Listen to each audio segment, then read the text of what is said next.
నర్సరావుపేటలో ఏనుగుల బజార్లో శరన్నవరాత్రుల సందర్భంగా వివిధ రకాల పూలతో బతుకమ్మలను అలంకరించారు. ఆదివారం రాత్రి బతుకమ్మలకు ప్రత్యేక పూజలు నిర్వహించి మహిళలు కోలాటం, నృత్యాలు ఎంతో చక్కగా ప్రదర్శించారు. బతుకమ్మలతో పాటు బొమ్మల కొలువును ఏర్పాటు చేశారు.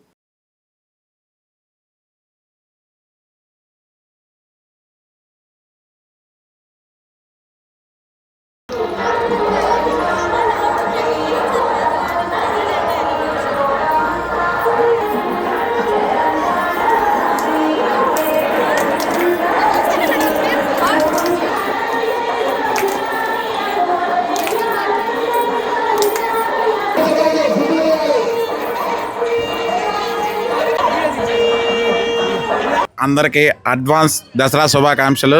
ఈ యొక్క బజారు విశేషం ఏంటంటే ఏనుగుల బజార్లో 20 సంవత్సరాలు పూర్తి చేసుకున్న 21వ సంవత్సరంలో అడుగు పెడుతున్న సందర్భంగా ప్రతి ఒక్కరికి కూడా ఈ యొక్క కార్యక్రమంలో పాల్గొని విజయవంతం చేస్తున్న ప్రతి ఒక్కరికి కూడా పేరు పేరున ధన్యవాదాలు తెలియజేస్తున్నాం. ఇట్లు ఏనుగుల బజారు. ఏనుగుల బజార్లోని ఆవుల సత్రం పక్క సందున దేవీ శరన్నవరాత్రులు 21వ వార్షికోత్సవం బతుకమ్మ ఉత్సవాలు గత 20 సంవత్సరాలుగా దేదీ ప్రమాణంగా అమ్మవారి పూజలు అందుకొని 21వ వార్షికోత్సవం జరుపుకొనుచున్నాము. ఈరోజు 7వ రోజు సందర్భంగా పూల బతుకమ్మ మరియు బొమ్మల కొలువు కార్యక్రమం జరుగుతున్నది. ఈ అంతా కూడా ఏనుగుల బజార్ భక్త బృందం మరియు మా వాసవి నగర్ అందరి సహకారంతో ఈ కార్యక్రమం జరుగుతున్నది.